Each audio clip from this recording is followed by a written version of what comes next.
Hi guys, CAT 2022 Slot 2 question paper, and this is question number 3. So let's see this question. This question is actually based on regular polygons. ये geometry का एक question है और polygons के concept पे ये question था.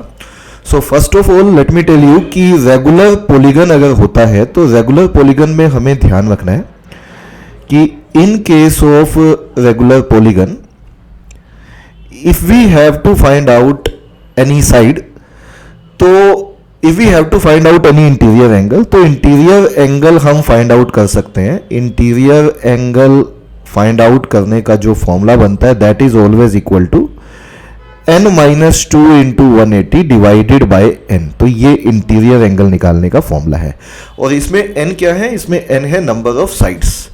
तो चलिए क्वेश्चन पे चलते हैं और देखते हैं क्वेश्चन में क्या पूछा था. Regular polygons A and B have number of sides in the ratio 1:2 and interior angles in the ratio 3:4. Then the number of sides of B equals. तो if we talk about interior angles, तो interior angles का जो ratio है वो 3:4 की ratio में है. तो interior angle क्या बनेगा? पहले A पोलीगन का लिख लेते हैं. सपोज उसमें नंबर ऑफ साइड्स n1 है तो n1 minus 2 into 180 divided bye n1, ये हो जाएगा basically interior angle of polygon A. ऐसे ही इंटीरियर एंगल हम पॉलीगन बी का निकाल सकते हैं which would be n2 minus 2 into 180 divided by n2. तो इससे n2 हमने नंबर ऑफ साइड्स मान ली है बेसिकली पॉलीगन बी की. तो ये इंटीरियर एंगल है पॉलीगन ए का, ये इंटीरियर एंगल है पॉलीगन बी का. दोनों को अगर हम डिवाइड कर दें तो दोनों का रेशियो हमें गिवन है विच इज 3/4. तो ये हमें 3/4 गिवन है. 180 से 180 इसमें कैंसिल आउट हो जाएगा, n2 ऊपर चला जाएगा, n1 नीचे आ जाएगा. सो ये हमें कुछ ऐसा दिखेगा n1 minus 2 divided by n2 minus 2 into में n2 बाय n1 हो जाएगा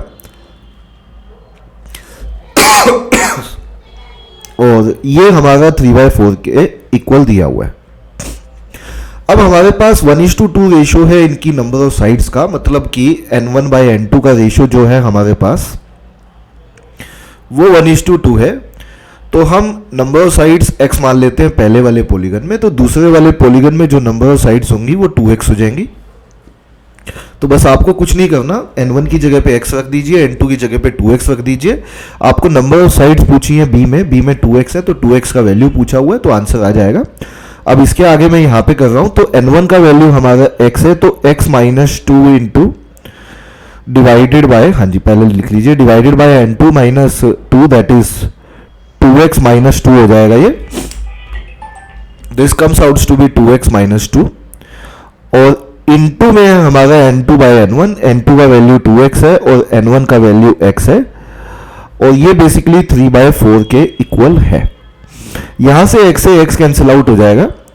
now this is 2x minus 4, अगर मैं मल्टीप्लाई करता हूं बाहर वाले 2 से, divided by 2x minus 2, this is equal to 3/4 and if we cross multiply it this comes out to be 8x minus 32 equals to 6x minus 6 और 6x को इधर ले आते हैं तो 2x का वैल्यू जो आ जाएगा हमारा that comes out to be basically 2x is equal to, हाँ जी ये 16 है हमारा 32 की जगह. 4 into 4 दिस इज 16. तो ये वैल्यू हो जाएगी हमारी, ये 16 उधर चला जाएगा तो 10 हो जाएगा. x का वैल्यू यहाँ से 5 आ जाएगा. बट हमें x नहीं पूछा था, हमसे पूछा था number of sides of b. तो b में जो साइड्स हैं वो है 2x, तो 2x का वैल्यू पूछा हुआ था तो 2x हो जाएगा 2 into 5. तो 10 आंसर होना चाहिए क्वेश्चन का और यही सवाल का सही उत्तर था. This is the right answer of this question.